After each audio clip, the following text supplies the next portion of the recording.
Alright. It is day 13.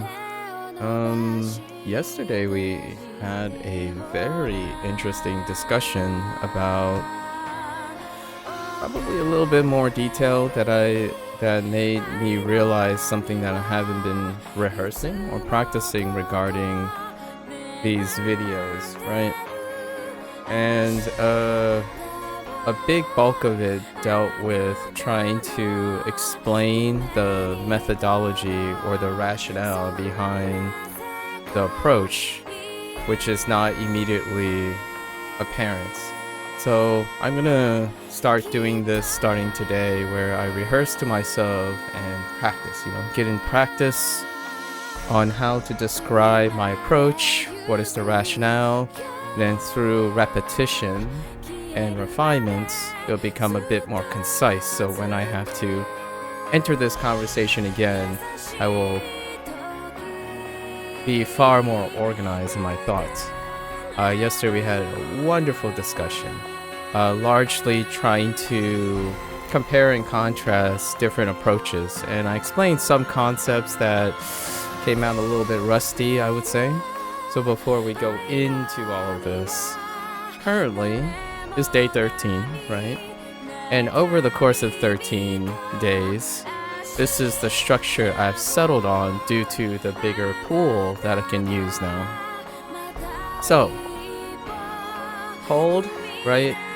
I just try to limber up a little bit. But the concept of warming up for me right now, to contextualize these sets, is that largely speaking, after resting, there's going to be a period of inactivity, right? Resting is inactivity and growth. And oftentimes when you do something for quite some time, as personally, I'm an endurance forward person, once you rest, there is often what I would call stiffness. And the stiffness is what I feel the OS community tend to refer to as rust, as in whether it's a week away, a month away, or even on a daily basis, there's de-rusting or warming up. And as an endurance trainer that wants to consistently do this very regularly, stiffness will eventually build up. And stiffness comes from the resting period. So things begin to relax up. It's kind of counterintuitive about tension. But the idea is when you're warming up, it's not necessarily about engaging and expanding your range of motion. So this was a discussion we had yesterday where stretching, the obvious proverbial conventional knowledge, stretching is wonderful in the sense that it increases blood flow. Like the theory behind it is when you stretch, it feels nice because it's engaging the body to increase blood flow to an area that has recovered and arguably probably has tightened up to a bit, right? Because of strength. However, stretching does make it feel great. It increases your range of mobility. It doesn't necessarily help you perform on the task you're about to do when you're focused on range of motion and stretching. And it also requires some stamina when you're stretching. In addition, you're trying to deliberately, intentionally increase your range of motion before a weight-bearing task. That weight-bearing task can become less efficient because you have already gone through the process of overextending for greater mobility of that range of motion. So generally speaking, when I am warming up, the rationale here is to prevent that while contracting and like lower load activation of the motion that I'm doing. So, for example, when I'm warming up, and this is usually where dexterity is not a cap. Dexterity is when you do the weight-bearing thing, or the cap thing where you're working on, right? Be it lifting more weights to increase your strength, or increase your speed, as in the dexterity of your fingers. So generally when I'm warming up, I'm aiming to do just enough to provide the activation of the motion that I'm doing so that it's safe. It drains the least amount of my stamina and endurance while engaging just enough to remove what I call the stiffness. The stiffness is the inactivity period. So to get warmed up, the goal going from 120 BPM to 150, actually we're gonna go 120 to 155, is not focus technically on dexterity. It is a component because dexterity, the foundational dexterity is no longer a challenge, right? Or an obstacle from 120 to 155 now. So I use that opportunity to really slowly, because these are slower, these are habitually slow, to just feel out my finger. So the goal is to get the specific range of motion that I have done up to this point, not to increase the range of motion, but to focus on activating what I have been able to do. So that's why it stops at 155. So warm-up is slow, literally 120, 140, 150, 155, because dexterity is not being challenged. I'm working on dexterity. And in this time, in this break, so 120, 140, 150 to 155, 155 is the capstone of where I will warm up this feeling. So it will be middle of the road accuracy, right? Because I'm not focused on dexterity. Then we get to the hybrid, where we're working on accuracy. So we're warmed up. That engagement removes the stiffness. It's in contrast, in my opinion. This is not like an expert, like biomechanics or scientific thing that I have experience with, like with an expert background. My theory or my rationale is I embrace the concept that to remove the stiffness is to add motion to the movement that you're doing. So if you were to try to de-rust, it's just the act of consciously activating your fingers, any speed, any like a really low threshold. So you're trying to use as the least amount of your stamina to get the proper activation. Then that activation removes stiffness, and that removing of stiffness prevents injury. So when you jump in not warmed, as in you haven't done the motion at all, that first couple steps it's generally the first couple, that's where you get injured. Like you get a cramp immediately, or you lock up and it sets the pace of all of your performance tasks after the warm-up.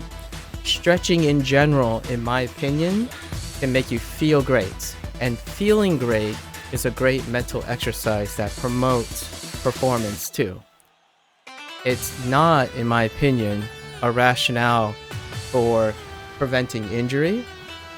It might actually promote injury because you're doing a range that you're not used to yet, because stretching tends to be focused on literally stretching, which I don't know about you, but when you're doing this, when you're weight bearing and you're doing dexterity, you're not doing something that you haven't done before. So when your first idea of stretching right away, that will interfere with what you are ready to do. So usually stretching comes after the traditional conventional means of stretching. So in terms of the OS community, that type of stretching is what I'm referring to. And that is the type of stretching I don't perform. Personally, I don't perform that. The idea of warm-up is to get your hands to contract the way you already practice prior to the performance. So I do that up to 155. See if, observe if I don't feel any stiffness, right? Because the idea is you're leaning into the warm-up and it should improve over time. The stiffness should not be pronounced until you reach a point of performance task. So we're leaning in. In day 120 was rough. It was super rough. I didn't even get to the end, and that was all the warm-up I can do. So the warm-up, it was hard to demonstrate because the warm-up was the first 30 seconds of this. The warm-up was only the first 30 seconds. And now the warm-up is this, plus this, plus this, and this. At some point, I'm gonna cut this because the warm-up you don't wanna expend too much energy from your performance. That involves getting really stretchy. That actually takes away from your energy. It imposes a range of motion that you're not used to, and it often lead to underperformance. Not overall, but it saps away from your performance. Now here's what I mean.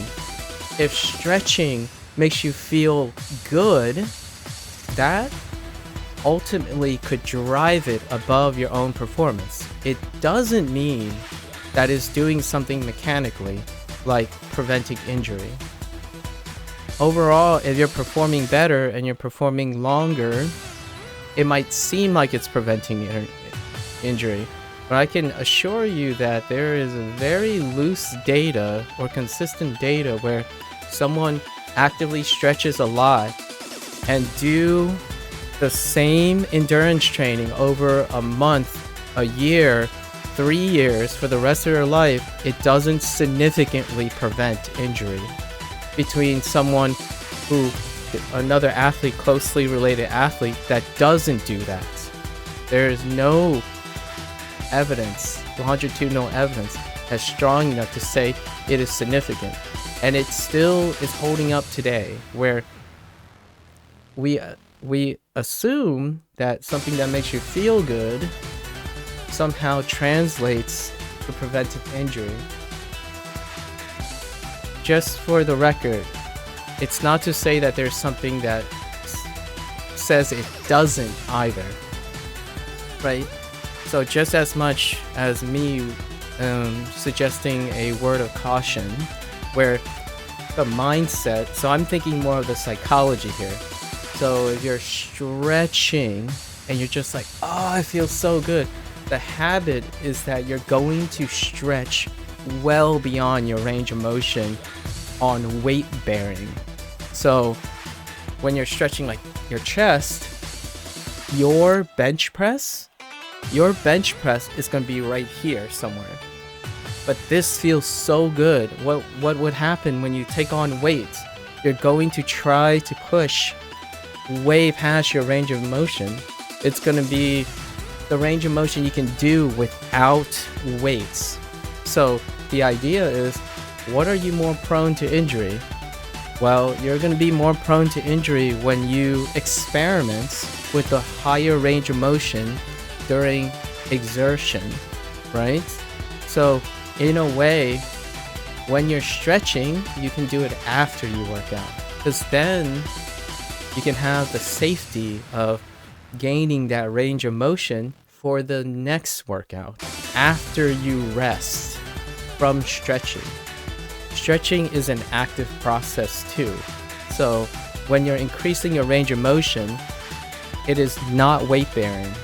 You are not bearing weight on it the same way. So the last thing you really want to do is to say, hey, my brain feels like this is normal. if you're not consciously aware that you're pushing way past your range of motion while holding like, I don't know, 400 pounds, like double your weight or something, you're going to tear something. It's gonna rip. Something is gonna give. And if it's not today, it's gonna be like the following day or the following day, where you constantly think, oh yeah, stretching. I'm gonna stretch even harder this time. Like you can do that. Not before your performance, in my opinion. That's how the psychology follows. So for me, the things that I can do very easily, no dexterity, check. Really, really low amounts of stamina drain. I need to get just enough to remind myself what the motion is. And that's it. That's warm-up. So that's the structure. From here on out, when I say I'm warming up, it's going to be... I think today we're going to cut out 120 actually and see how it works out. So we're doing 140, 150, and our new capstone 155, right? That is the warm-up. The whole focus is not necessarily accuracy, it's to engage my two fingers the way I remember it. And then we go into the hybrids, the area, our main area of focus, one of our main areas of focus, which is 160, 167, 180, and 170. This is the area where we have dexterity training. And our main performance is to generally overall gain a great dexterity. Our endurance will come from playing, right? From playing the thing. And generally speaking, this is where my dexterity training begins, because my endurance training is beyond that, which comes at the final phase. So when I get to 160, between 160 and 170, I am actively focused on improving my accuracy and timing, on tapping only. So the reason I chose this map set is it minimizes every other element except tapping timing. So here I do want to see a general uplift in accuracy, both going up and going down, because now I'm doing it in the middle of it's my performance time. This is the beginning of the exercise, not the warm-up, right? So here, naturally, each day shows one of the biggest improvements, right? Because I'm focusing improvements on accuracy, generally because that is the focus. I am not stamina capped here. It's not, the endurance is not capped here. And then once I get through this, right, going up, I need to train endurance. So there's another component that I like to, after I focus a little bit on dexterity, I want to move to endurance. The reason why I do this is I don't want to end up hyper focusing. It keeps me dynamic. It's a personal choice to make things interesting for myself. I could continue to work on precision and just eliminate the next step and continue to find more things to do. However, I'm working on two things at once, and I believe that's my sweet spot, working on two components. So after 170, we have 171 and 180.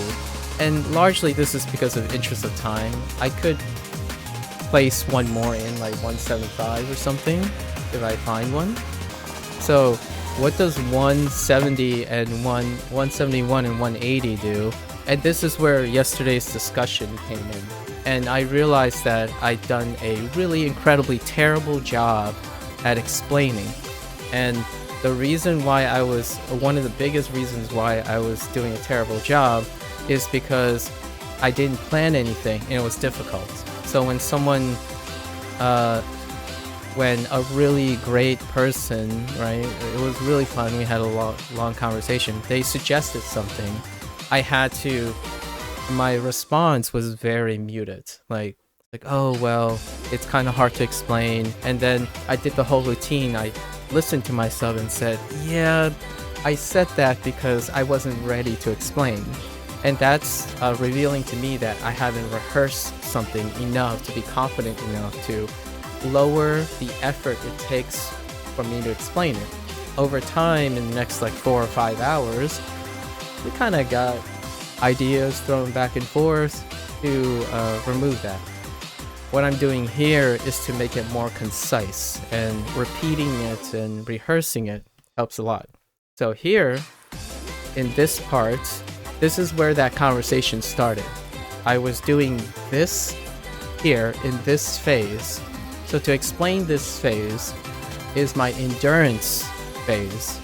So one of the central core ideas from yesterday's discussion was that tapping stamina cannot be, for this person, tapping stamina can't be separated from dexterity.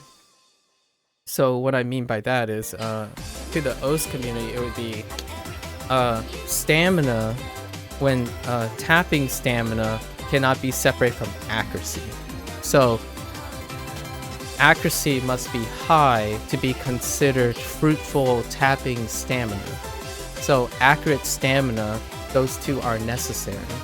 So if you're tapping inaccurately, it is not a component of tapping stamina, which we had a discussion, sharing what our different perspectives are, and my perspective differs. So I'm going to try to explain that here. After I've done dexterity training, which is what I would qualify and concede to that person tapping stamina. So at 167 or 160 to 170, I'm actually actively working on tapping stamina, as that person would suggest. So that's where my tapping stamina is, where I focus on accuracy and dexterity. The thing that we don't resonate with is I'm not challenging my stamina in that portion. Between 160 and 170, there's no challenge of stamina. So if I do it a lot, there isn't a stamina challenge. And what happens is I would have to spend an exponential amount of time to gain, to push myself in a manner that will gain more endurance. Because unlike that person, my cap is dexterity. That other person spend a lot of time revealing that they are a precision player. They are very accurate because they focus on accuracy. And to me, my accuracy is the cap. So I can't train stamina if I can't dexterally do something. So their perspective is that they can't train endurance until they're accurate enough. And here lies the difference. I can still do something for a very, very long time inaccurately, without injury, safely. However, to have that perspective is for someone who has more stamina than they have dexterity. That person's perspective restricts their endurance for mastery of dexterity. So what they will experience is they can go up to 220 with great accuracy, but they won't be tapping the whole time. As in, they can't just power through things because they have to be accurate about it, right? So for me, I can power through many things without creating a bad habit, right? Because I'm training endurance. It's not a component of dexterity. The things that I'm actually training to be accurate are during the times I'm training dexterity. So in my training, 160 to 170, I'm actively training dexterity. I'm training accuracy in OS terms. And then since I only push myself to 20-30% max during this period, and I don't want to spend like 3 hours wearing myself down doing accuracy training because it doesn't tire me out, right? I add what I call the burnouts, or like the extreme phase before I step down again. So the peak, my peak, as in my strongest skill set, is endurance. I know where my pain tolerance is, and I know how hard my body can respond to things, especially my hands, you know, my legs. So my skill set's peak is endurance, and this game does not favor endurance. It doesn't say like, hey,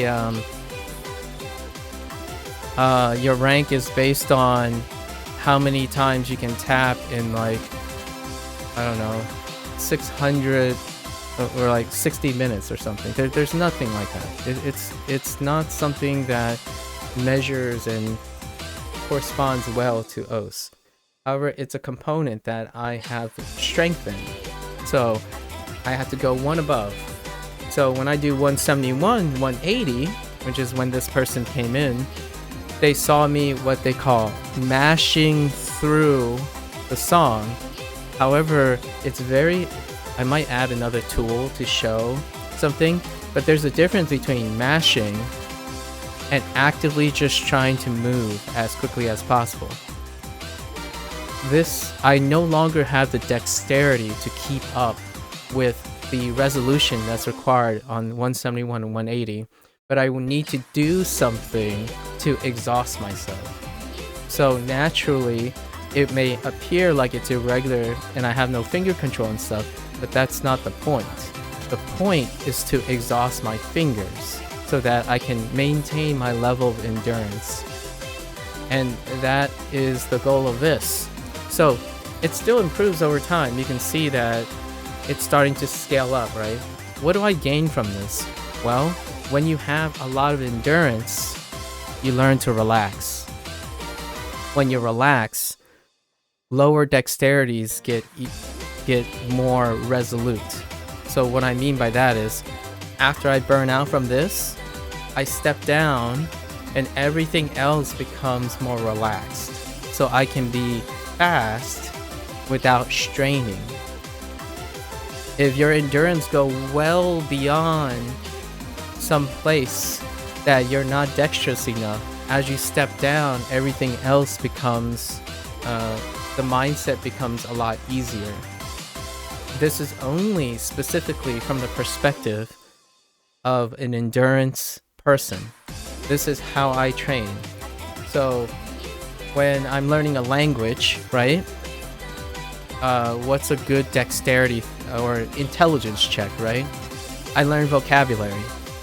Then, since I have so much more mental fortitude, like more endurance, I'm going out of my way and I'm just gonna use the language that I don't really understand and just force or mash myself to make mistakes and start talking about it, using the vocabulary, regardless if I'm doing it correct or not, because it's not an intelligence check, it's an endurance check. I am actively doing something because regardless of how accurate I am, how correct I am, I'm doing the thing. It's taking advantage of what I do best, which is to do things. So how do I become better at speech? How do I sound like a Japanese person or sound like a Chinese person over time? By doing it. The act of doing it is taking advantage of your endurance. And your endurance is both physical and mental. So when I'm learning something, I first warm up. So warming up in intelligence terms, right? Just to give you an example. Warming up in intelligence term is reviewing what you already know that kind of sounds like stretching, right? Stretching and activating your thing, activating the motion that you're used to in your brain. What I do typically is I review. So reviewing means I'm not trying to stretch more, as in I'm not introducing new information. I'm trying to recall as much information as I can because I'm warming up my brain. I'm activating my neurons, the same neuronal pathways that have been set for your fingers and oaths. So I review, think about the stuff, just enough. Not like, we're not talking about complex stuff. We're reviewing in a sense of, my trick is to create memories. So review the story, which is what I'm doing exactly now. So here's an inception moment. I'm literally doing that right now, intellectually. So I'm reviewing what happened yesterday, talking about it, what I learned from it as warm-up for my brain. So it's low effort because all I have to do is recall the things I like to remember. And that's what I did. Low effort, it's warming up my brain. And then when I get to the performance, I take on the precision stuff, the stuff that requires accuracy. So this is where the peak part, right? In terms of learning a language, I would go to vocabulary, grammar, and all that. It's like, hit it hard, and then suddenly I'm like, okay, I can't keep up. The dexterity is getting too complicated. I need to now rest from the complication. I do one last step. The last step is to unapologetically try the thing and exhaust myself mentally. Because if I don't get to keep the upkeep of my endurance, my mental fortitude. So what does that look like? Saying things wrong, embarrassing myself, correcting myself, apologizing. These are all techniques that I'm really used to doing. What do you get from repeating all the techniques of making mistakes, talking, and all that? You get endurance.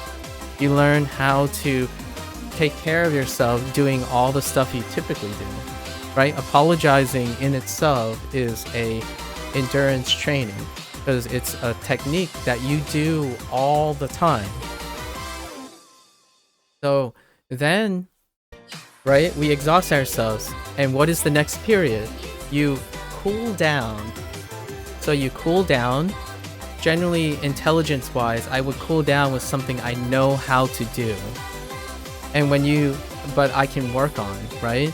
So it's stepping down. So I will review the vocabulary I learned today. Review the vocabulary I learned today. And that will become sharper because I actually took a break from it. That's another thing to integrate. I distracted myself from intelligence training like I distracted myself from dexterity training and focused on my endurance.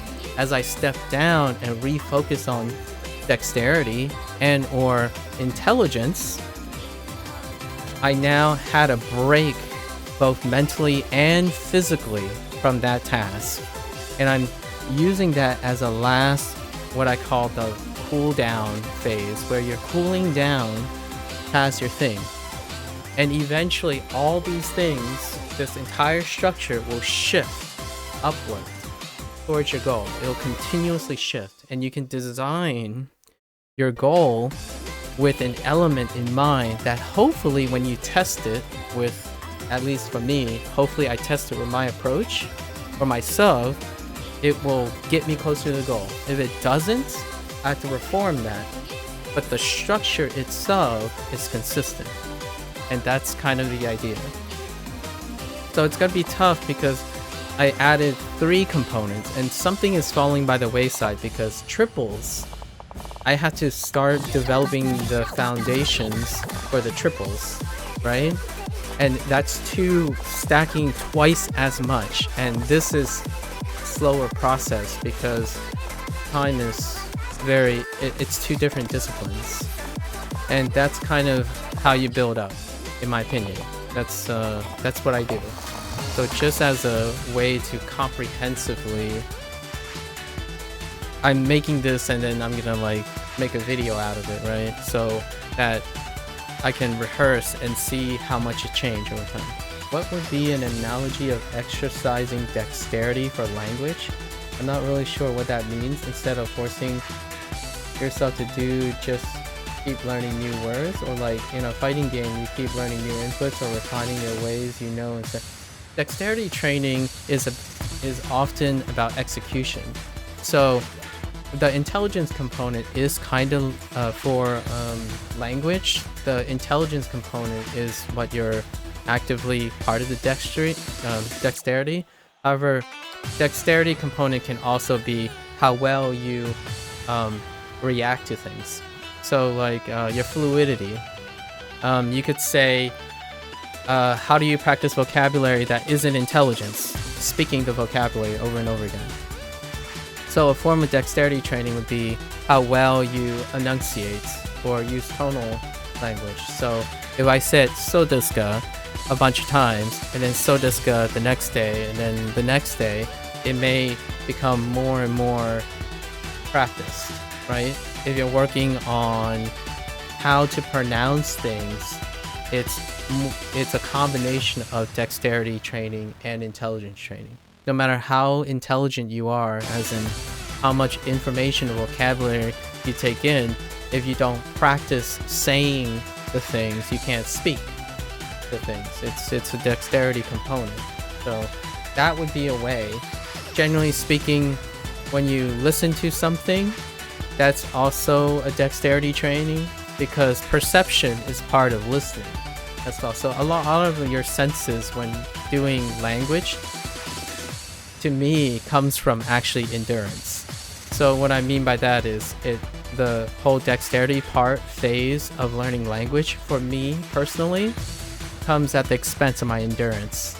And endurance and dexterity is always generally coupled. Endurance is like the end game for me. So the reference, most of my training centers around taking advantage of endurance. That's not true for lots of people, so you have to take into account what is your strength. So I'm playing to my strength. My dexterity training when it comes to learning language is the final phase, where I'm actively using the language. And when you have to actively use the language, you have to speak it. I still do that during the training phase. So when I'm learning vocabulary, I'm saying them out loud all the time. So in the language, I don't just read vocabulary. I see, hear, and speak. When you see, it's a different component of dexterity, because how fast can you recognize the word, right? And dexterity training for the brain, I like to call it the intelligence component, but how fast you recognize the word. And also, when you're listening, so if you hear the word play back, right? When I'm gonna learn language, I'm gonna try to listen to the word too. So someone is gonna pronounce the word, and I'm gonna take time to listen to it. That's a component of dexterity and intelligence. They're both like kind of linked in this case. And then I'll speak it. I'll say it to myself. So when I'm playing like Japanese video games and stuff, I'm actually mimicking the words. So there are words that have dexterity for, but not enough intelligence for, right? So intelligence to me is my strong suit as well. Like, I'm not a very dexterous person. However, I know a lot about a lot of things, and it's a compensation. So what I'm saying is, understanding things don't necessarily translate to dexterity either. Dexterity is about necessarily executing. So in language, I lack dexterity in Japanese and Spanish even. So I'm very intelligent in Spanish. So if you give me enough time, I can read the Spanish passage, like whatever you write down. I can't speak, contextualize, and hear things very well, like, because if you're thinking about D&D, right, what is dexterity? It's perception. So when you do a perception check, it's kind of dexterity bound. So things like, oh yeah, you heard the rustling of the leaves, and that's why you're going to do a dexterity check to see if you're going to get ambushed. So that's kind of the language analog to dexterity. And the most of the time I do dexterity is throughout, really. When I read a vocabulary, I want to hear it, I want to see the word, and I also want to speak it. So in the future, you'll probably hear me say, like, so I'm gonna see, say the Japanese, I'm gonna see the katakana or hiragana, I don't know which one it is, but the character, I'll see the romanji, right? Oh no, romaji?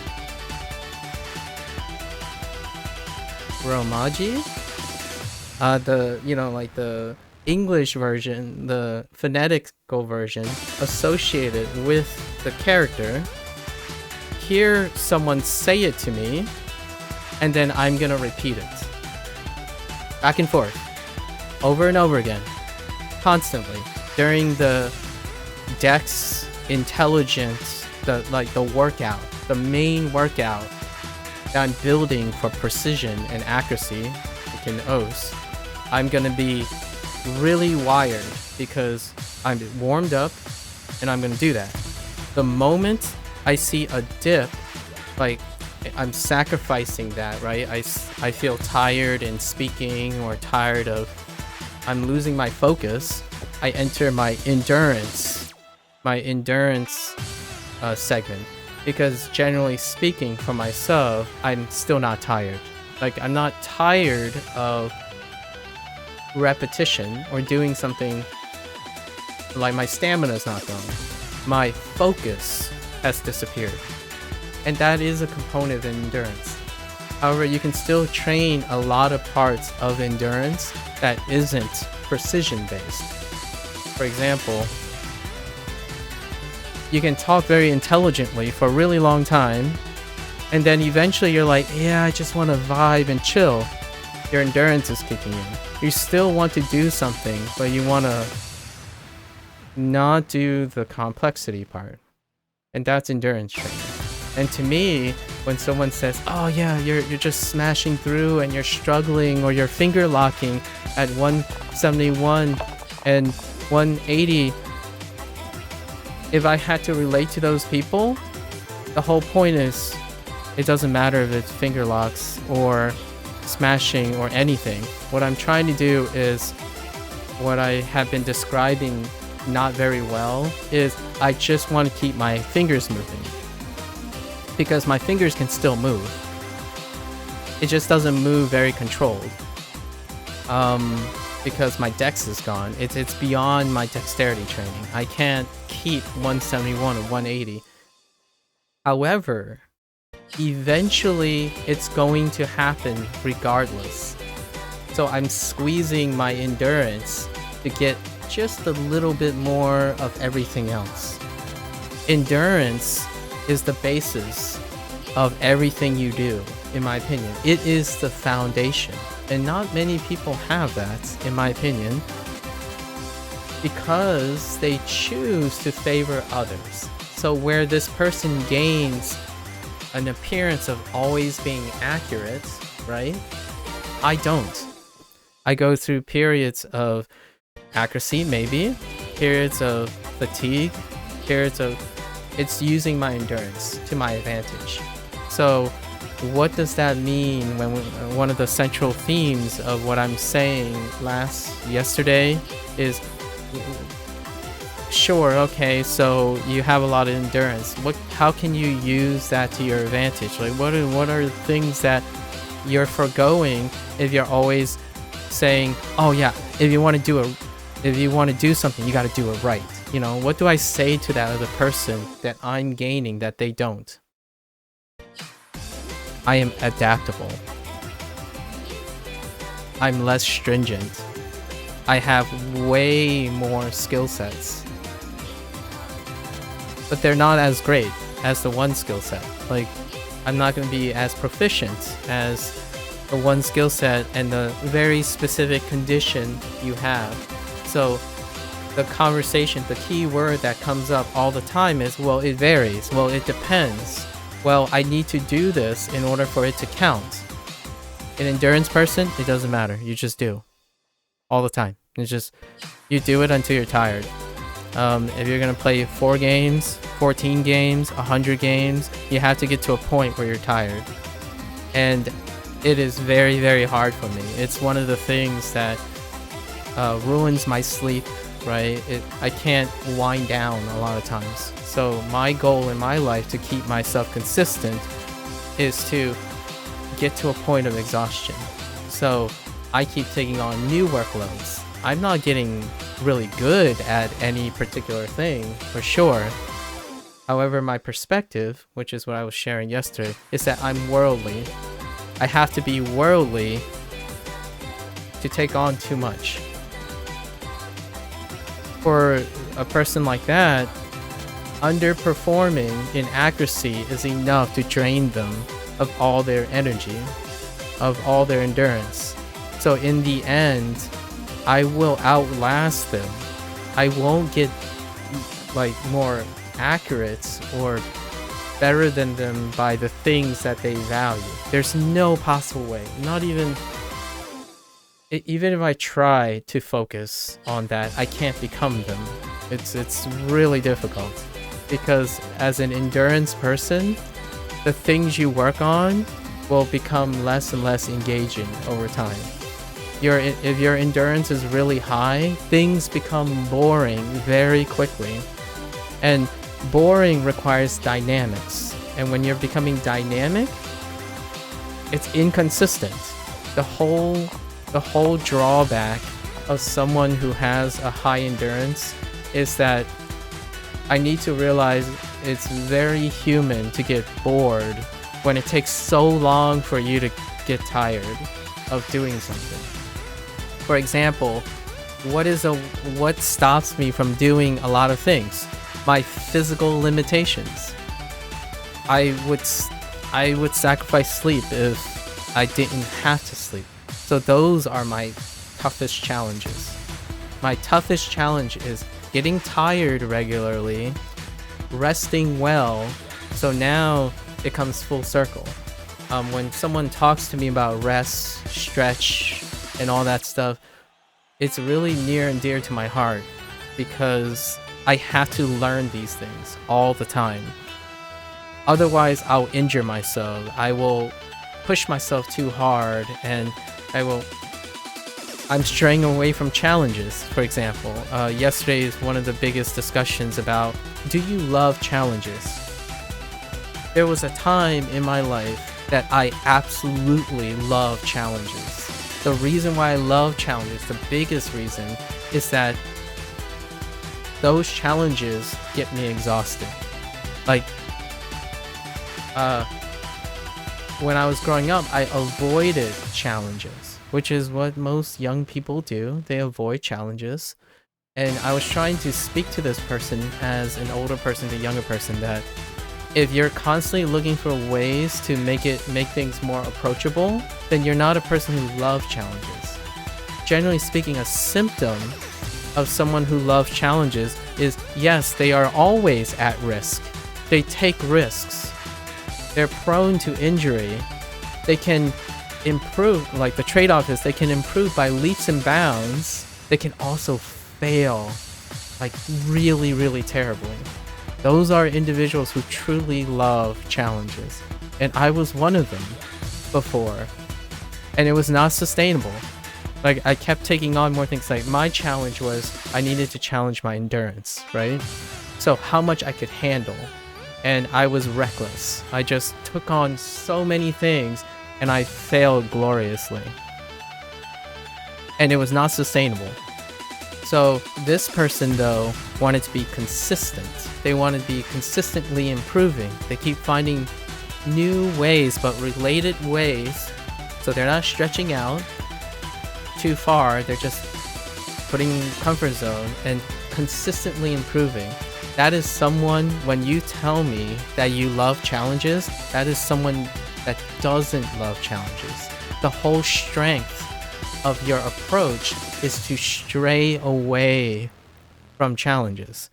It still can be challenging to you, but it's not necessarily a love of it, because your entire mindset is to stay away from it.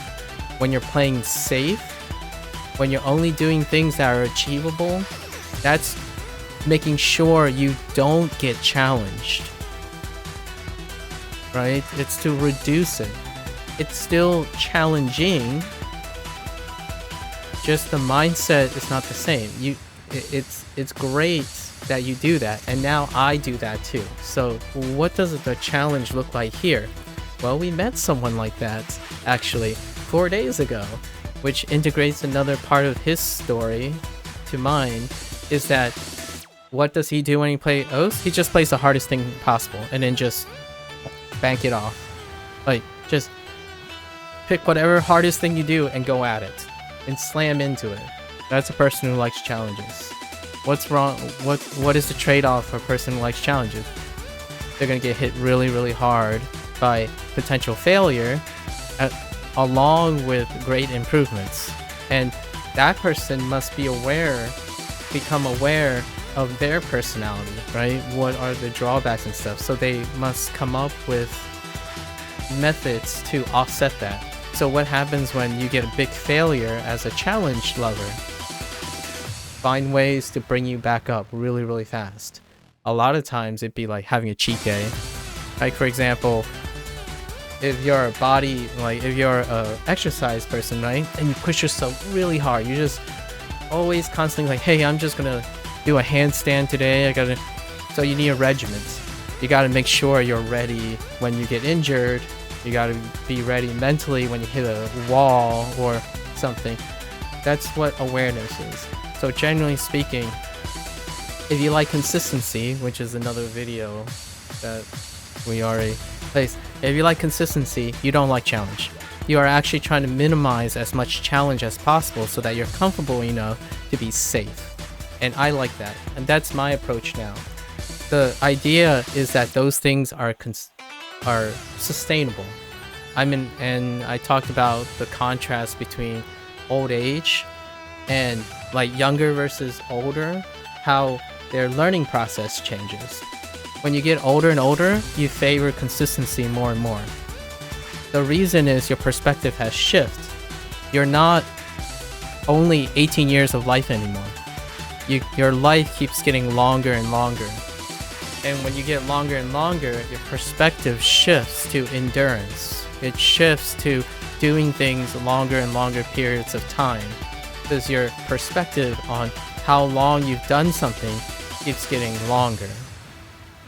What happens is a great trade-off is another topic we touched yesterday, which is how hard it is to switch, right? As you get older, it's going to get harder to switch.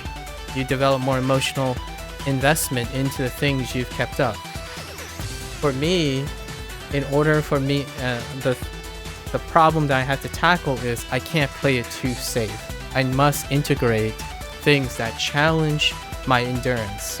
So it will create friction with those who are getting older and trying to create consistency, right? So there's a huge balance and it gets really complicated over time when you keep adding the layers and investigating. The idea is peel back the layers as much as you can and find enough clarity for you to have a sustainable thing. So if you're constantly in a place where like, oh, I can't see myself doing this forever, that's you gotta peel back more layers, or maybe patch it with someone else's inspiration, something to create it so that you can see yourself doing it forever. I can see myself doing this forever if this is all OSs. Like, I can see myself smashing and never injuring myself for now. And there are things that testing helps, right? If I see myself going down, I must catch myself. So have I seen myself go down doing this structure? No, not yet anyways. And it isn't a structure unique to OS. It's a structure of how I learn. This is my deconstruction of how I approach skill building as an adult. I didn't do this as a kid. Obviously, I needed my kids' experience, my young experience, in order to come to this point. But kids learn a specific way. And kids actually learn through one of the strongest components, and that's endurance. They don't learn through intelligence, dexterity. It's coupled to endurance. If a kid can stay consistent through endurance alone, like not processing if it's consistent or accurate or they're doing it right, if they have enough endurance, they will acquire the skills and refinement, because endurance leads to experience.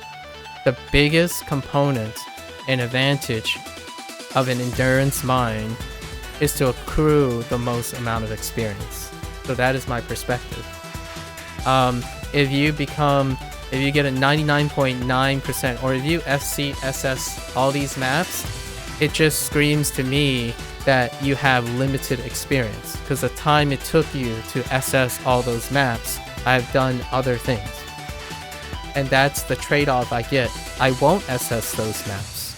However, I can't get to that point. SSing those maps won't exhaust me.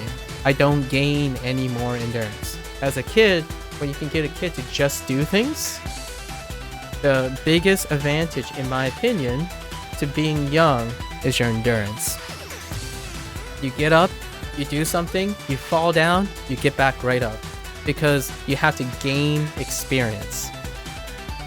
Here's a great example, which is kind of like stamina. Stamina and endurance are kind of interchangeable words in game mechanics. How to illustrate endurance? When I play an RPG game, the first thing I look for is the long game. It's the endurance game. So say it's an econ game. You're talking about like, oh yeah, character building, you need XP to build your character. You need currency to build anything. The first thing I look for is the endurance component. I'm going to play this game, but what is the fastest way to grow? You look for endurance. It's called econ. A lot of times I use the phrase econ. So where is my bonus XP? So I don't care how good and accurate, how powerful I am up front. I'm not going to put my points into strength, dexterity, intelligence. I'm going to put my points into endurance or learning, or whatever the thing is called, where, like, for example, when I play Like a Dragon game, the first thing I look for is, do I get bonus XP from battles? Because I'm going to be doing a lot of battles. My endurance is really good, so it plays to my advantage. I'm going to do a lot of battles because I don't get exhausted. So the first thing I want to do is maximize the amount of XP I get from doing that. It doesn't matter how good I did it. I want to do a lot of it. And because of that strength, I will improve across the board. But not any specific thing. I don't want to be the strongest. I don't want to be the fastest. When you have endurance, you have all the XP you need to distribute your stuff. That's kind of the gamified version. So if you ever see me play an RPG, the first thing I look for is, how do I maximize the long game? If I pick like a deck builder, right? The first thing I look for is like, okay, I need to unlock cards. What's the fastest way to get the most XP to unlock all the tools first? I'm not going to use those tools. I don't have time to. I want to acquire all the tools first. And then, you know, from acquiring the tools, I kind of learn a little bit here and there. And then by the time I acquire all my tools, I'm no longer a specialist. I have so many tools, I want to use all of them. So I'm going to use all of them to some extent. And that is the build that most of my characters are always, because I want to sample everything. It works to my strength. That's only with games that I have a choice, right? So what's a big trade-off? And we'll go slightly more deeper on what the trade-off is about being an endurance person. It also means when a game forces me to do a specific skill set, I'm going to be mediocre at it. Like, I want to say I try to keep above average, like slightly above average. So the game I'm playing now involves first-person parkour. I'm kind of mediocre at it. What do I have to rely on? My endurance. So I will get it done because I'll do it long enough to get it done. Not because I will get it done well.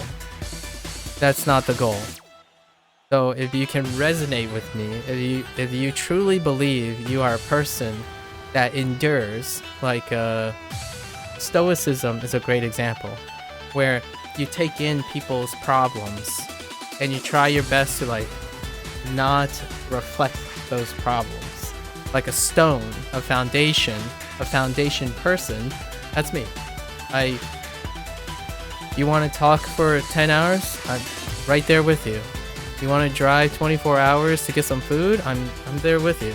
The rate limiting step is not me, it's you. You have lots of skills I can take advantage of, but one skill that I excel at is I will outlast you. That's the idea. So what I can offer is that I'm ever vigilant. So when I'm in a friend situation, all my friends are incredible at specific things. Like, one's very smart, one's very fast, one's very athletic. I will be there to do all those things and take advantage of all those things, but I can't do all those things that well. What I can do is have enough time and ability to do all of them. As in, I will be there for that guy who runs a lot because I'll run with them. I just won't run as fast as them or as good as them, but I can at least run and then go over there and play a chess game with someone else. Because the thing I can do is never get tired of learning, never get tired of skill building, never get tired of just doing something in addition to something. It's a double edge. When you do too many things, you start stretching yourself thin, right? You become so mediocre. So the idea for me is my active training, the thing that I suck at, is that all the things I do, I'm trying to focus down a little bit more. So yes, I could play low star 6-hour maps to increase my precision, aim, reading skills, and tapping all at once. That's when I become overwhelmed. So I'm deliberately simplifying the way I learn, because then I won't get distracted way too often. That's something I feel the vast majority of OS players don't have a problem with. They are very great at focusing on specific tasks. They're very great at consistency because the game reinforces that. They're younger people, so they're developing a very specific skill, and that very specific skill requires a lot of focus. If you make it long enough, you're going to specialize into the skill the system provides. And that's awesome. The trade-off is they're not easily distracted. You see where I'm going with this? They're not easily distracted. So when they have a problem, they can't solve that problem. They're gonna rely on conventional knowledge that has been repeated several times instead of coming up with new solutions. Like hand stretching. That's a deep cut, but hand stretching can be misused and used. The thing is, since they're so specialized in a specific skill set, they're going to have to rely on other people's skill set to complement theirs. And that's what I'm doing. The thing that I do is to complement skills, not to specialize in skills. So what I have to do is to try to focus and compartmentalize. So it's going to look like I'm working on a very specific thing more often than not, because I'm trying to complement my endurance. If I start doing a lot of things again, it's going to become very not focused. So if I need to improve, I need to strap down and compartmentalize. With that said, and all this, summary, I have to absolutely emphasize that people are a mix of two different things, right? You can be anywhere in between, but for me, I'm quite at an extreme end. So the things I say are purely for inspiration. Unless you truly resonate with me and have come to the conclusion that the thing you can do well is that you can not get tired of doing anything, then maybe some of this stuff will be, you can take one for one. Otherwise, in my opinion, whoever plays OS that I encounter will have another 3 to 4 hour discussion about how their perspective favors specialization and my perspective favors endurance.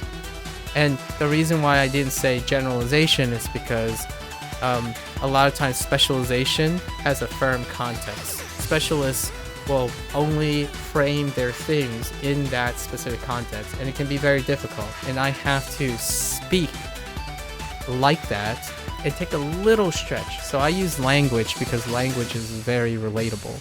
Language is a universal relatable skill that even specialists, like yesterday's discussion, we did talk about language, right? Because language was their second language. And they said, it doesn't matter how difficult, whatever, I will just do it, right? And so it removes that impasse that we have in OS. As in, if you truly say you're just going to do it because of language, then both the endurance person and like a dexterity person are gonna meet, because they remove a component that makes them different. If you're just going to do, it's irrelevant if you have a lot of endurance. It's less important that if you have a lot of endurance or dexterity, because you're gonna do it no matter what. So I choose language a lot of times as a way to demonstrate, just because you're a specialist and you focus on this and you learn OS in a way, there are life skills that for me, I feel, weird flex. Here's the weird flex. If you're an endurance person, you excel at life skills. Because the large majority, I would say over 50% of life skills rely on endurance approaches. What it doesn't help you with is endurance has diminished return when it comes to like becoming an expert, becoming someone who has a very specific skill that no one can have, becoming the best athlete. That stuff, you give it up. And how do I know this as an example from my life? At least how I came to that conclusion is that I tried to become a really great scientist. Like, I tried to hang with all the brilliant people, and I couldn't sustain it.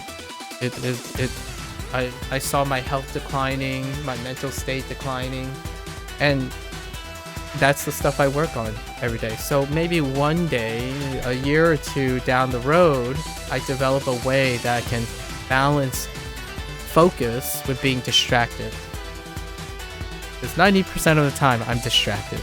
Right now, as I'm talking about this, I'm actually forcing myself not to digress into like 16 different topics. I've already done it 3 times, which went from like the age discussion to, to the language. I couldn't even keep it focused onto OS in general, but it's a digression, so I give myself a little leeway.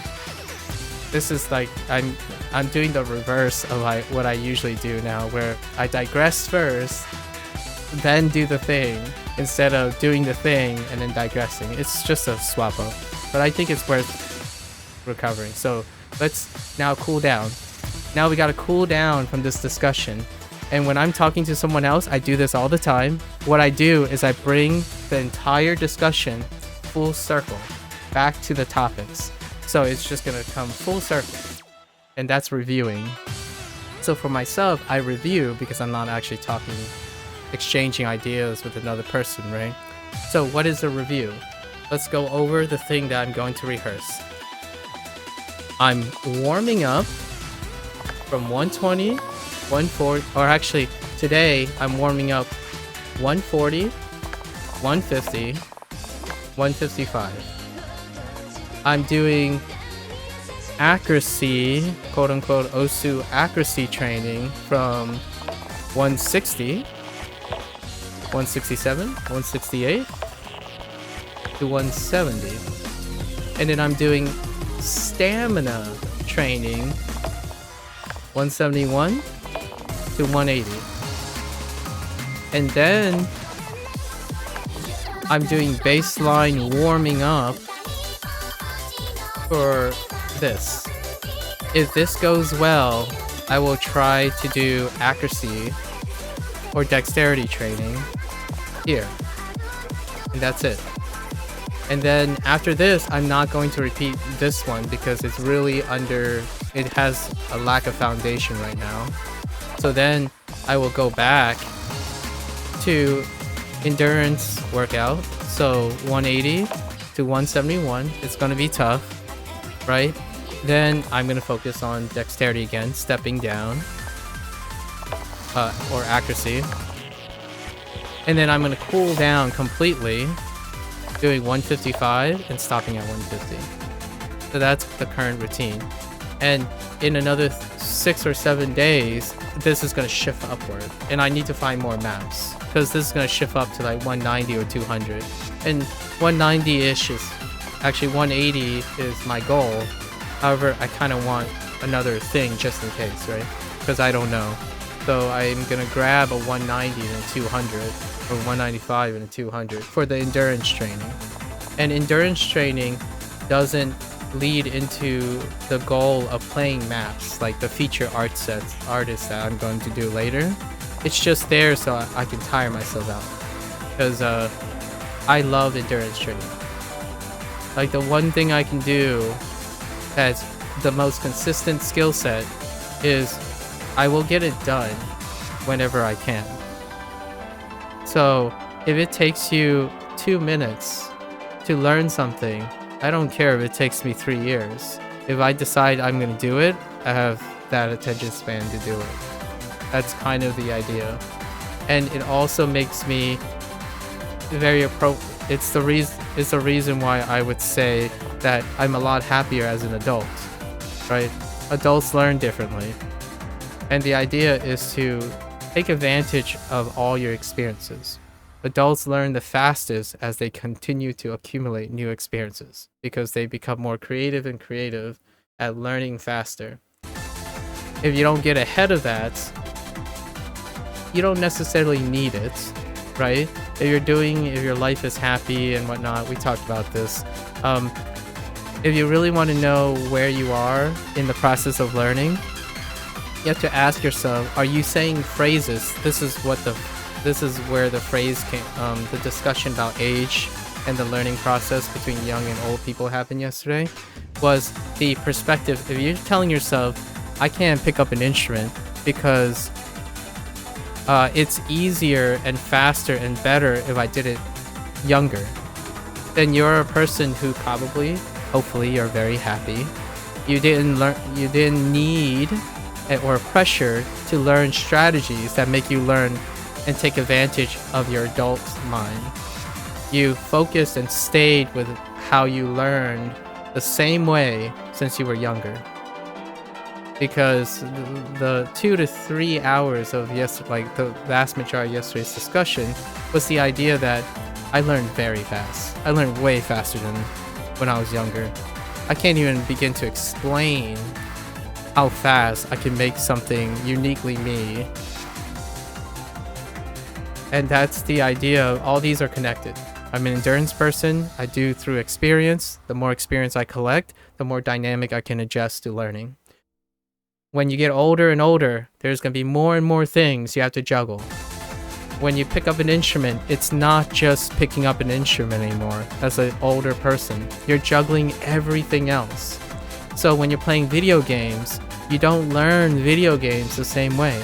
I don't learn a video game by just playing the video game. It's too difficult. Like what I mean is, it's too inefficient. You have to learn a different way. You have to learn to take advantage of everything you can relate it to. Your relations are your best quality.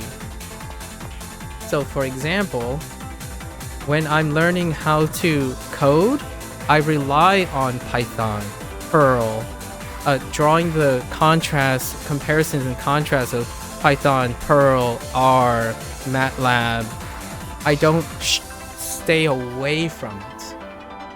Because if you do that, you basically gimp yourself as an adult. Compartmentalizing your experience and not finding connections and translatable things, you're gonna fall behind. Because the longer you live, the more experiences you're gonna have. And the more experiences you're gonna have, the harder and harder it's gonna be to compartmentalize. And eventually you're gonna burst. The dam's gonna burst and everything's gonna be a mess. And you didn't develop any skills to help that, or even, let alone help that improve from,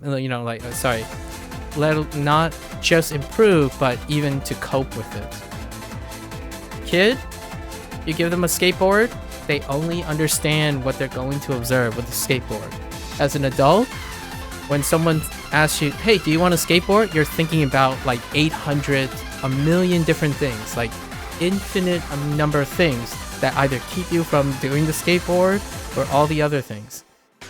How do you learn faster is how well you can manage that or take advantage of that. So for me, my flex is I do that. That is my skill set. You can't see it happening because you have to see me do things. Do I do one thing all the time? I don't. Even when I do the same thing on the surface level, it's not the same the second time. It's not the same the third time. Today is the 13th day of doing the quote-unquote the same thing, and I have yet to do the same thing the same way.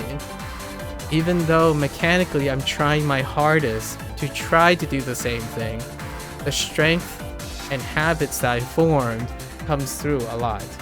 So ultimately, what I'm recording is me trying to do the same thing, like trying to stay consistent. And the thing I'm taking advantage of is my ability to see patterns. It's my ability to basically steal everyone's experience and then make it my own. Right? How fast can an adult learn? Well, first of all, when you see me site, for example, if you go on and click on one of my deep digression videos, are you understanding it? Did you take anything from it? Did you dislike something from it? Explain how you dislike it or disagree with it. Then it led you to doing background information, and then you can communicate and compromise with my perspective. All those things are advantages that adults can do. Kids can't do that. So if you don't do that naturally, then you're still young at heart. And that's what I mean by young-minded. Your life must have been really good. Like, generally speaking, when I think of people who don't believe they need to think like me as an adult, generally speaking, they're probably really happy. They found a lot of good things early on that they don't need to cope with anymore or refine. For me, an endurance battle is ongoing. It is always a struggle for me to become bored, right? And not bored in the sense of having limited options. Bored in the sense of I feel like I can't do enough to not get bored. It's very different from the dangers of boredom digression that I had earlier about why I'm concerned about young people and boredom. Young people and boredom, that's the concern that they only care about very limited things. So their endurance and stamina are like 0 out of 10s for life. Life skills, life challenges endurance in a dynamic way. It doesn't challenge it in a consistent way. So that's the boredom I'm talking about. So when life takes away that dexterity, you have very little qualities left that keep you from like feeling hopeless, bored, stuck, right? And that's that type of boredom for me is I'm always scared one day that there isn't anything that interests me, in not the same way. Like they're not complex enough, they're not distracting enough, they're not complicated enough to be interesting. And that's what I'm scared of. They're not inconsistent enough for me. So like what I mean is if they become too consistent, as in if I see a pattern and I associate them and regulate them, it's no longer surprising. And I no longer get that glee that other people get too. The specialists, they get so excited when they get better. You know, that constant march upward, that's a change. They can see and feel the change. Boredom comes when change is not felt in that way. And for me, boredom comes in not experiencing change that I don't expect. So if I spend most of my time getting worldly and stuff, things will become dull. The world will become grayer. So in order to combat this, to cope with my potential danger of a different type of boredom, I spend all my skills and time to get people to talk to me, or get people to share things that I can't possibly know about them. So I spend most of my time and many of my skills focus on taking ideas from people. What I mean is like absorbing them. The nice thing about people is there are way more people than myself. So it's an endless source, and that's how I sustained my life up to this point. Like even when I was a kid, when I was growing up, it's always about learning about other people and what they've created. That's why I stuck in school. School was so interesting after a point because it's generally about things that I didn't make. I didn't write those textbooks. I didn't even come up with the experimental techniques that I used for my PhD. It was all inspired, and I always had a mentor. So yes, that makes me a poor leader. Maybe one day I will practice being a leader. But generally speaking, YouTube works to my advantage in a manner that like YouTube and Twitch works to my advantage as an adult far more than a kid. And you might be thinking, oh man, but kids these days, they get so good at things by watching other people do things. Like, yeah, but as an adult, I can watch people do things and then I can make it my own. A kid can't do that yet. So what I mean by that is a kid sees someone doing basketball really well, they're going to try to do that thing very well too, just like the basketball, if not better, and that was their goal.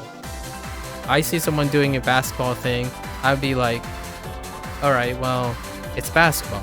What can I do to make it my own? And that's the learning curve advantage of an adult.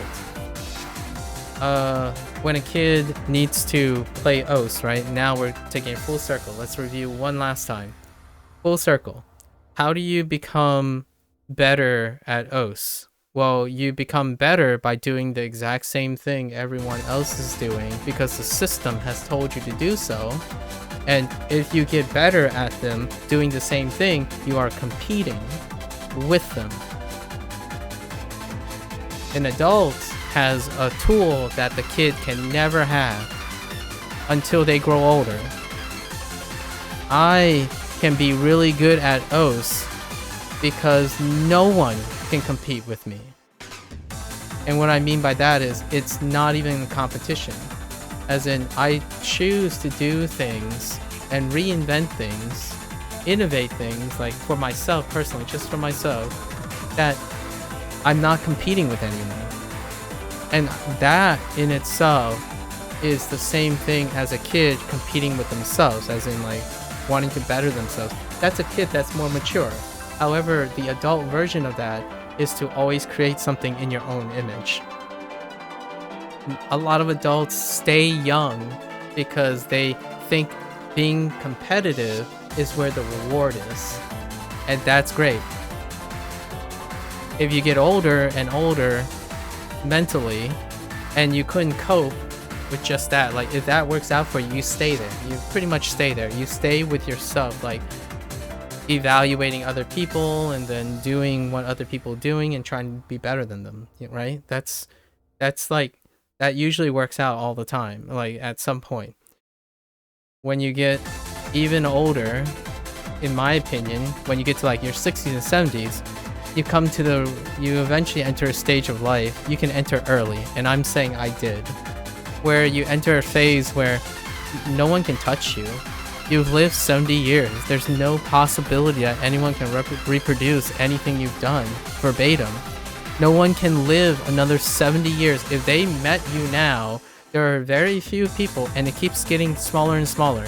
So the longer you live, the likelihood of someone bumping into you and say, I can do better than your life, that's not going to happen. So I'm trying to like make it more literal so that it's easier to see, but figuratively. So I'm 36, right? I'm 36. I'm almost 37. I'm at a stage where if I see something, the whole goal of me is tell me everything about you. Tell me what you think. And I'm going to turn it into something that I can talk about. And it's going to be something that you might be thinking, oh yeah, well, that's not my idea. It's like, great. That's all I wanted to say. Like, my ideas no longer become the ideas that they spawn from, right? So the story and the discussion we had yesterday turned into this. It took me like 4 or 5 hours and a 30-minute run this morning to pretty much come up with this 1.5 hour segment that I would challenge anyone to try to replicate. And that's the idea. That's what makes a true adult learn the way an adult does. You're taking advantage of your experience. You're becoming more efficient at it. So you'll always have analogies. You'll always have stories. You can talk to hundreds of kids at once as a teacher, not just one. When you're younger, you're building. You're starting to get to know yourself. So the first person you know or try to get to know is yourself. Then you get to know 1 or 2 other people, then 3 or 4. And when you get happy, you just stop there until a challenge. For me, wrapping it all back to my greatest quality is also my bane, in my opinion, is my endurance. My endurance make it so that I have to constantly seek new sources of stimuli. And I've concluded from my life that the richest source of skill building is trying to figure out what the other person is thinking. Because I can't control it. And if things I can't control, it keeps providing that excitement. It keeps providing the thing that I'm scared of becoming bored at. I have tried to be a specialist like other people, and I got bored with myself. Like I just got tired. I'm just sick and tired of working on myself. Like, it's not interesting anymore. Like, I spend, 7 years on a PhD. The most gratifying parts of the PhD is when I'm hearing other people's ideas. Like, it's not about me presenting my work, which was a tough thing. Like, I could easily say my weakest point, and actually the point that I almost failed my PhD, is trying to figure out how to further my own research, like trying to present and sell my research and stuff. That was a weak point because it's boring to me. I get tired of things that I can create alone. So there's one unlimited resource through my lifetime, and that's the resource of others. So if someone says one word to me, it can become a 5-hour segment with 5 videos about something, maybe talking about that guy's feelings or someone's feelings, but they disagree, that's great. Or they agree, that's great too, right? So anything works. The idea is I'm always hyper attentive to finding inspiration of the person I'm talking about or talking to. And that was yesterday. And yeah, actually kind of the last 5 days. And now we're gonna go into the routine. I actually told someone that I was gonna be done in 2 hours, but it's gonna be looking like in 3 hours, coppers. So, alright, so we're gonna get into the routine now. This is our digression video. An hour and a half, it's pretty good. I think it was concise enough. It has a positive message. It also has a disclaimer. Hello there. I like how your name is hello there and you said hi. Hi. Alright, so gonna be less talking now because we've gone through the process. And now we're gonna see how we feel today. Alright. And this is all we're doing today because Wednesday is hump day, so we're gonna take a little break and vibe with some peeps. Alright. So we said we're just gonna start at 140. So let's do our warm up. Hey, hello there. And I thought I turned that off, but okay. Oh wait, I thought I adjusted that. You just showed me that I need to fix something. Thanks for the sub, dude. Hello. You're gonna see me go through my routine now. So we're gonna try this. Okay. Alright. So this is warm up.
Oh, I forgot to use the preset.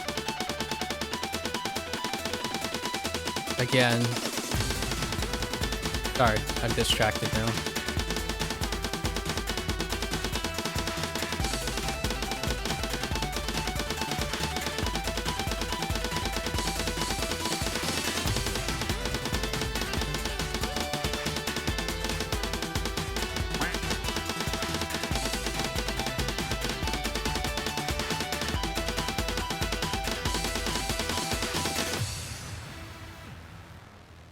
Yes, I really appreciate it. Yeah, we're gonna delete this because I messed up again. But it's okay. We've already done it. Personal request again, you know, to Peppy and Co.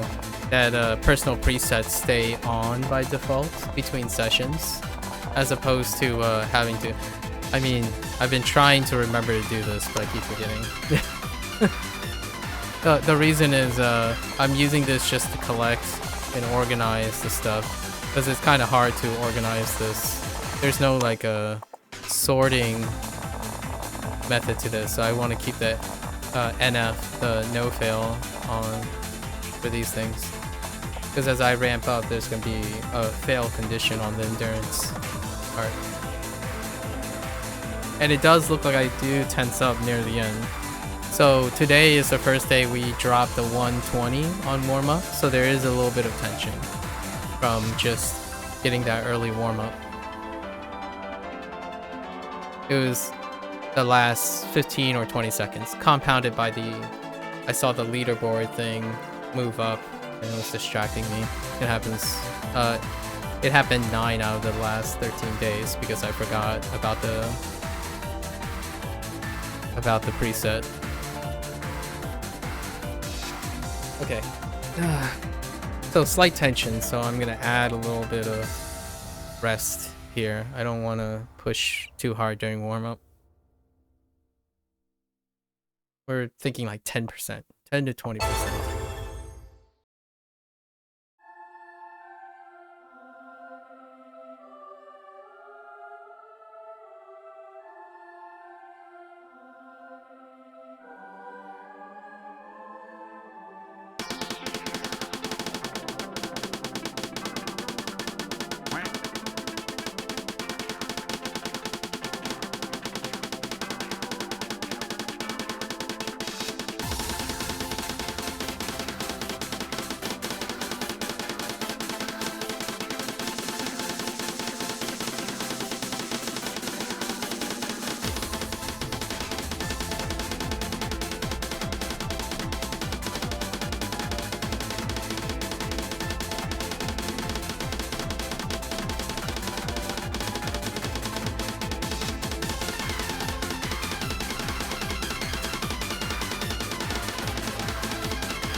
Oh, that's a lot of tension.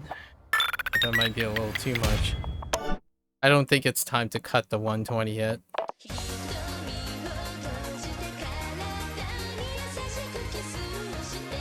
Yeah, I don't think it's time yet. We'll do it next time. Tomorrow we'll keep the 120. I'm not relaxing into it right now.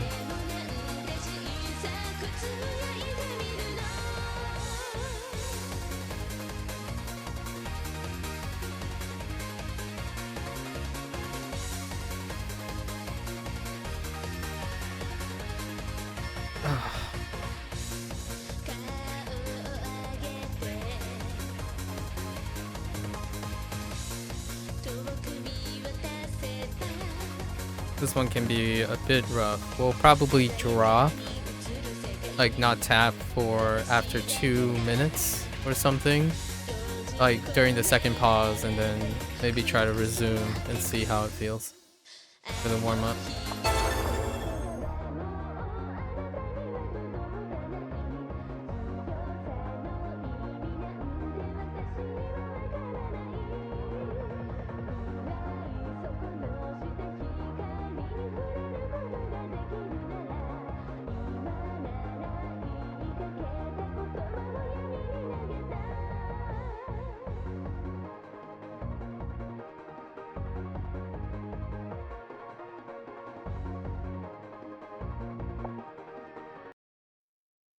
Trying to grab a drink.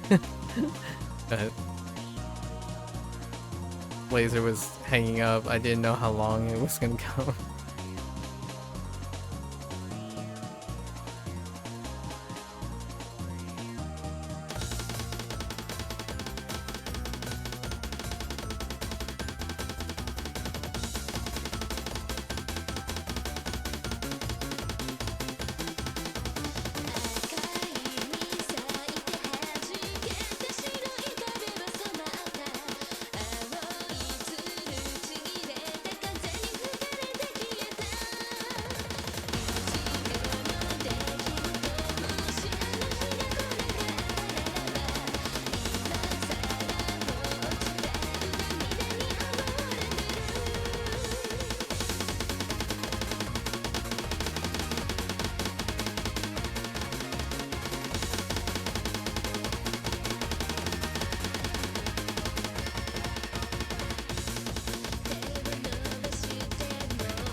Yep.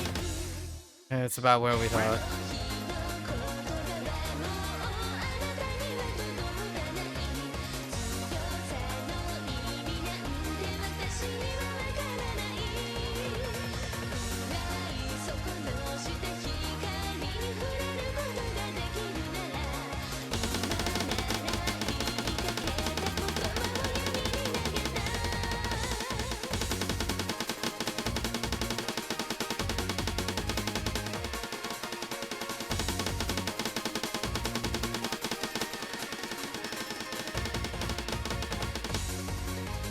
Yep. Alright. Well, that's warm up without the 120, right? I think we're gonna keep the 120. I was a little bit optimistic about not doing the 120. It's a good try. Just not loose enough. Going up is generally gonna be the lower part of the dexterity. So now we're entering the dexterity component, right? So we're largely trying to focus on the timing here. Unfortunately, the warm-up is not as great. It's usually better going back down when I'm reviewing. So today, this one, it's gonna go okay. There is gonna be another endurance check at 170. I actually think 170, 171, and 180 is when we enter the endurance components. So let's try this. Give it the ye old college try.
There might have been like 10 or 15 seconds in there somewhere. Not really that great. It'll be more about getting back down that you can see a difference. I'm still feeling quite a bit of stiffness and tension going up. It's still pretty much where I expect it to be at the moment. Lots of stuttering, but lots of like stiffness, moving back and forth.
Yikes.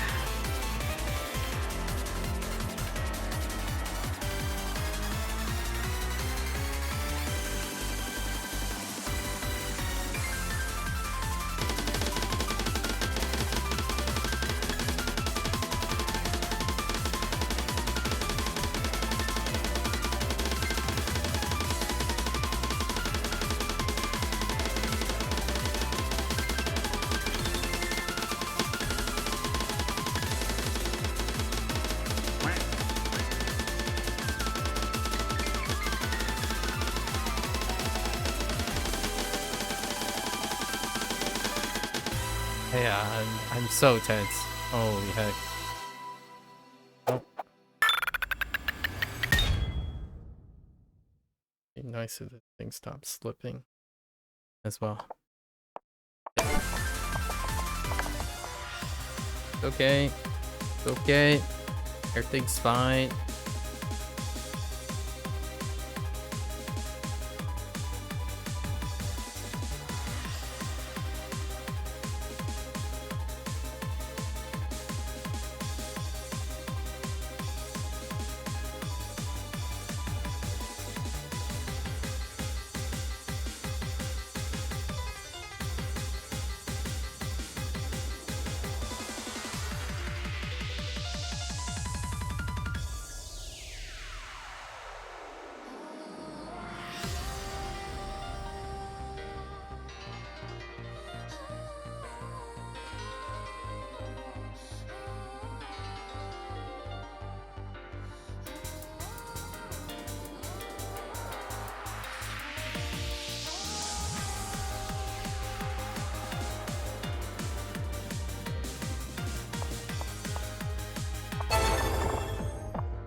Okay.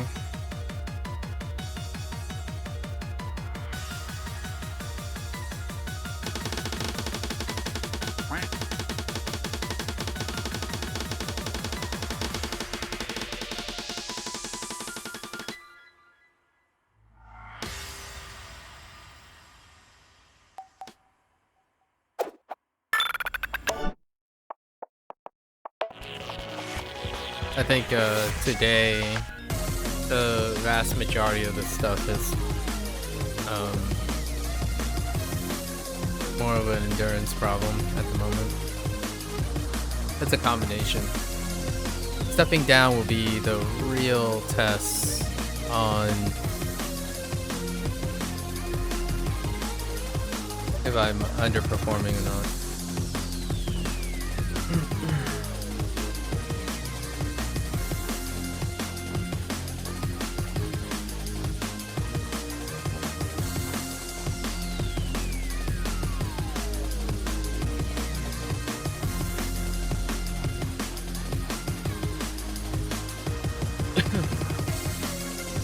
So this, we're just gonna really, we're entering the section where there won't be 10 or 15 seconds, you know, 10 or 15 seconds or 20 seconds of kind of burst of accuracy.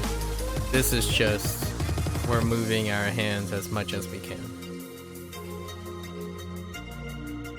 And try to stay as, this is where everything tenses up, so my arms can start burning and all that stuff. Which I haven't said yet.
That burned kind of.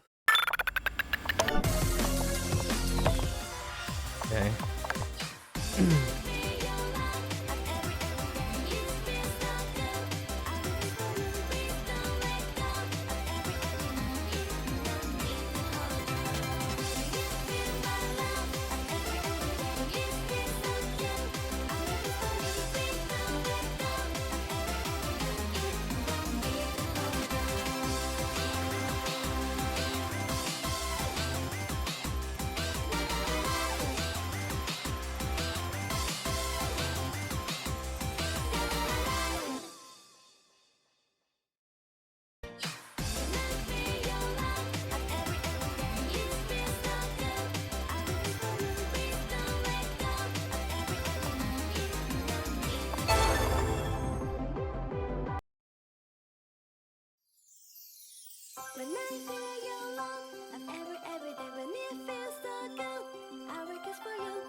Okay.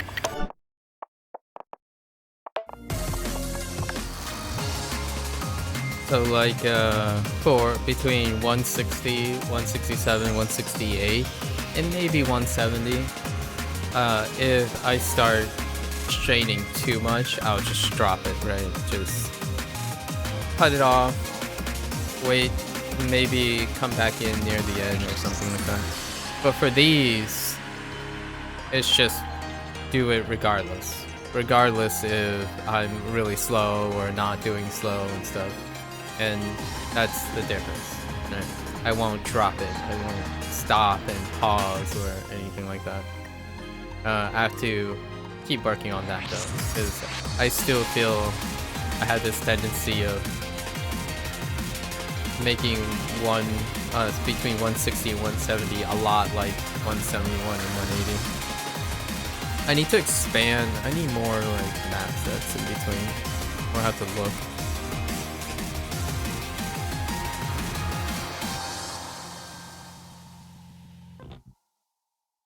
I just don't know where I'm gonna stick in this triple thing. I think we might have to stray away from the triple thing for the time being. I think we're gonna skip. I'll try it once and see where it is. It's too much to juggle right now.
It's on fire. Okay, fine. I think that's close to 80%. Not complete failure. Like my arms just completely lock up and fingers just like stuck in place, but that's close to 70 to 80%.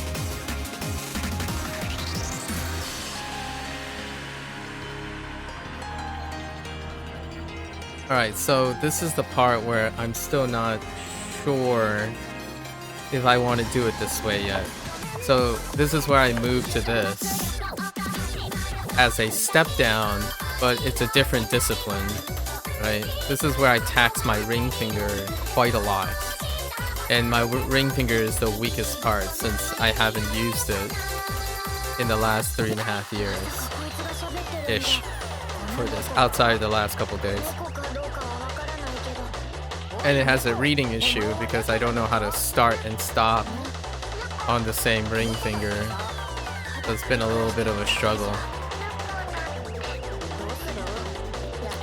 So this part, we're treating it like warm-up, where we're trying to relax as much as we can and take it easy.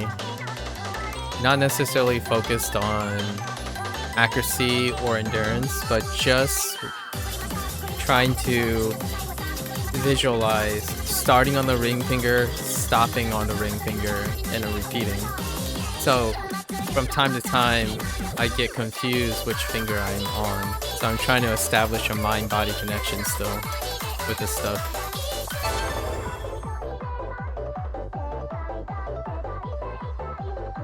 It's gonna be a really long path because I can't do both at the same time. So we're just kind of splashing it in a little bit here.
Oh, this burns even more, actually. Oh, I'm so tense. Ugh.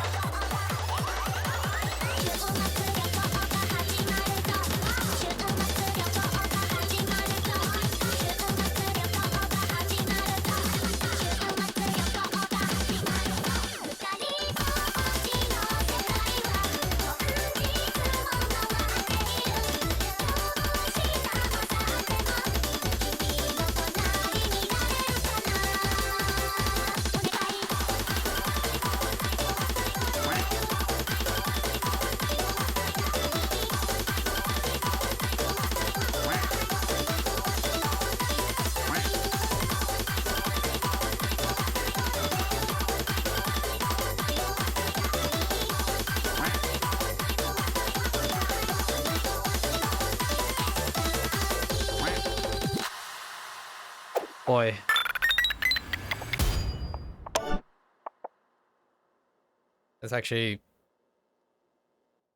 That's more endurance heavy than this thing. Like this thing right now. Because it shows that I have no like motor. I don't even have the basic ones down. It would be kind of nice if I can find something slower. So I'm just gonna use this anyway. So we're just sticking with this, doing it once or twice until we form a foundation. This entry point's kinda high.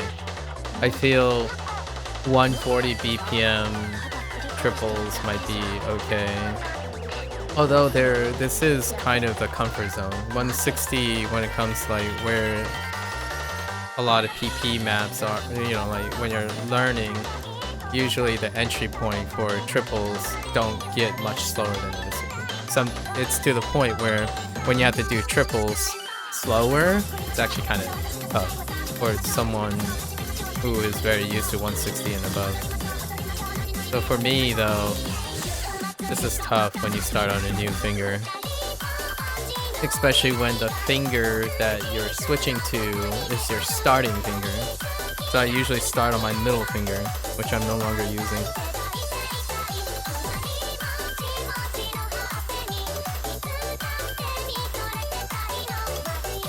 It was a period for like 30 and 40 minutes. 30 and 40 seconds that was really great.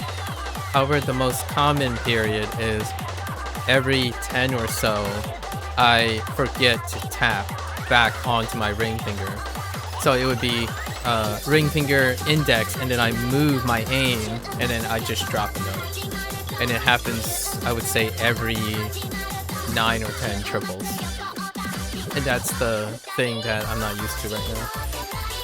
Because I think I'm on the right finger, but I'm not. I'm on my pointer finger, and I'm not ending on my ring finger, and then lifting, and then starting my ring finger again. It's kind of a preference. Maybe I will consider in the future starting on my pointer finger for triples, or like for bursts. That would mean that I start my streams on my pointer finger too, probably. I can do both. Try it out, maybe a little bit down the road. Let's do this only one more time. Yesterday we did 2 or 3, 3 times maybe. It's like draining. It's kind of draining, so I don't want to drain too much. I would say the burn is like 60-70%.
Sorry, speeding up a little. Okay. That's okay. I think we're satisfied with that. Alright. So now we're dropping down. Again, this is... Just keep the hands moving as much as we can. No stops, no breaks.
Once we hit 170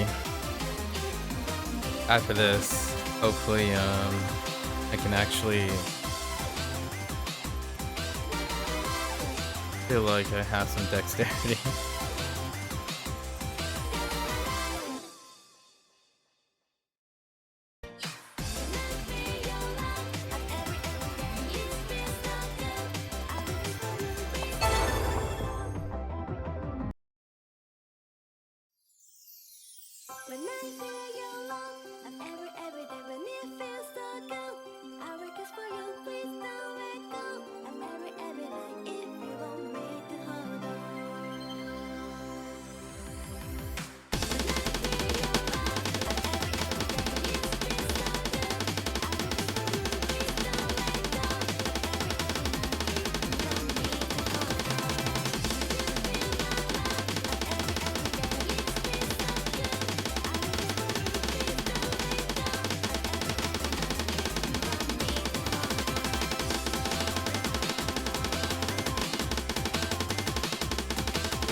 That was okay. No burn anymore because we've already burned in. We held it for a minute. I was on point a minute, felt the dexterity come back. My fingers were moving on command.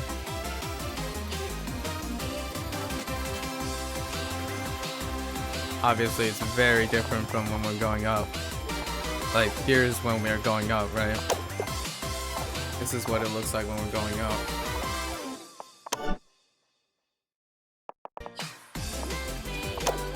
And this is what it looks like when we're going down.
Yeah, so the idea is as we're going down, the BPM gets higher and higher for brief moments of accuracy.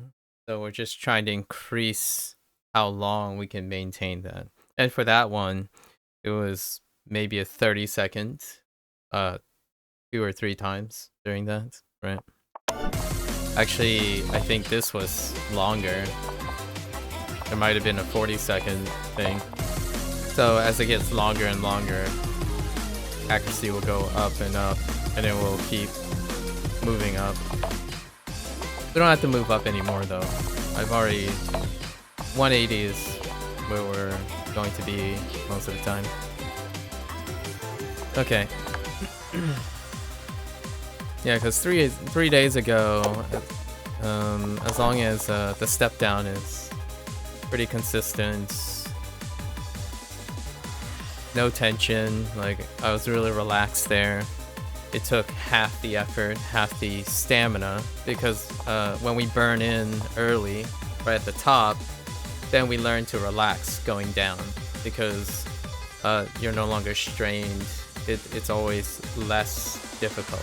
This is what I would refer to as the pyramid scheme, right? Not that type of pyramid scheme, you know, MLMs and stuff.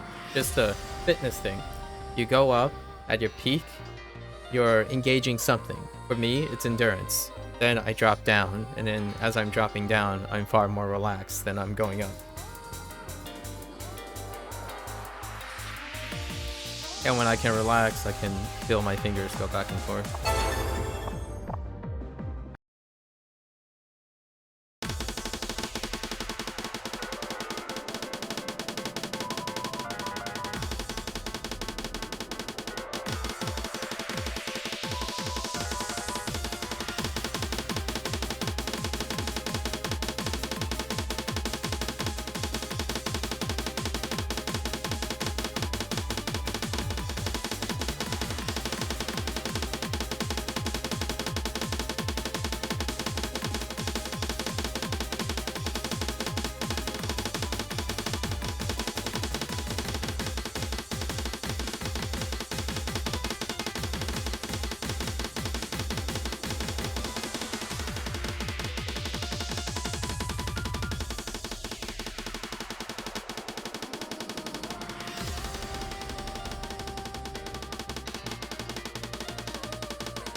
Yeah. Less tense, you know, no more, less stuttering, just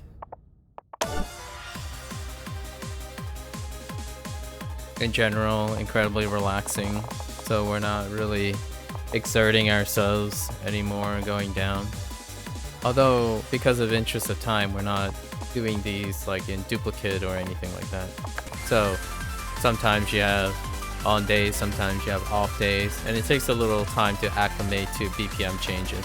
That's more of a visual. It's a lot of other things like combination of approach circles and AR and whatnot. Takes a little bit.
But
that gave me quite a bit more trouble than I was expecting. Like 3 or 4 more stutters here and there. These two might be too close together. It's not stepping down far enough. I'm sure that'll be okay over time.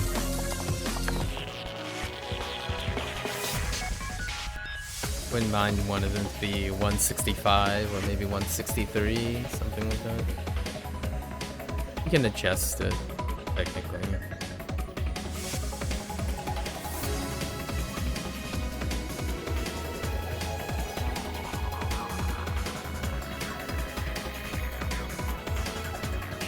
We're stopping at 150 now, as opposed to 120.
Oops.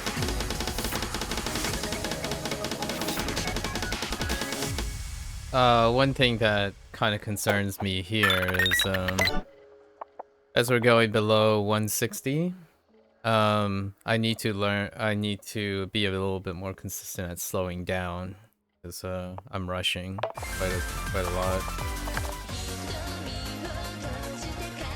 So going down has some little things to focus on, and that's to become not too relaxed and not to speed up too much. That was a little early, quite a lot of times there, and then near the end I just kind of sped up.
There is some stutters in there.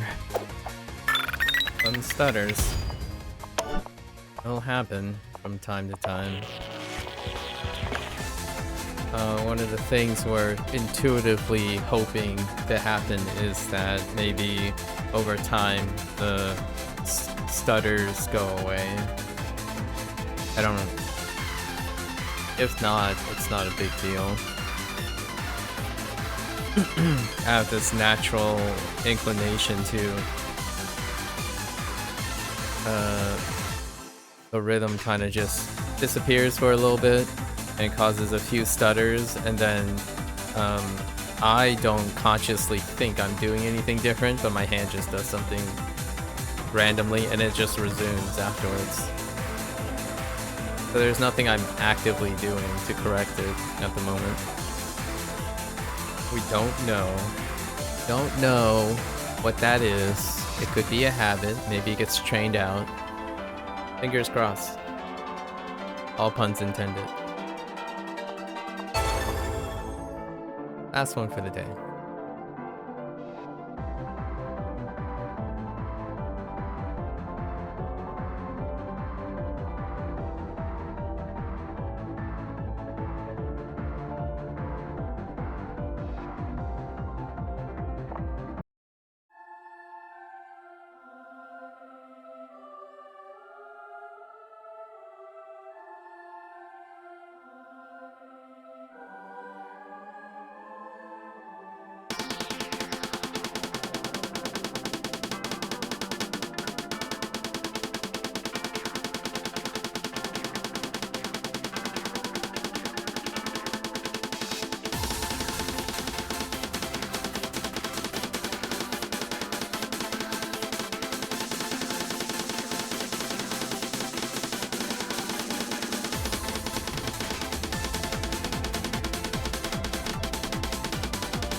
There it is.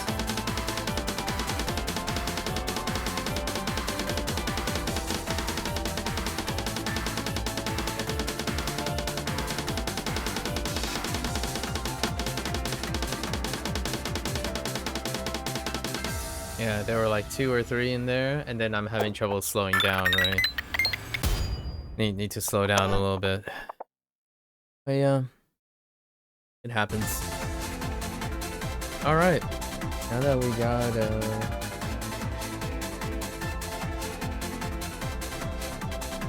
our description down, right? All that stuff, all the good old description. We'll work. We'll use it as a foundation to explain the future and then how we're adjusting to all of this. I think I can probably extend the length of some things. So maybe we're gonna do some of these things twice, like the lower stuff twice over. So next time we're still gonna do 120. So we did cut out quite a bit today. This would probably add 10 minutes. So that would round out our hour. We're trying to keep it within an hour.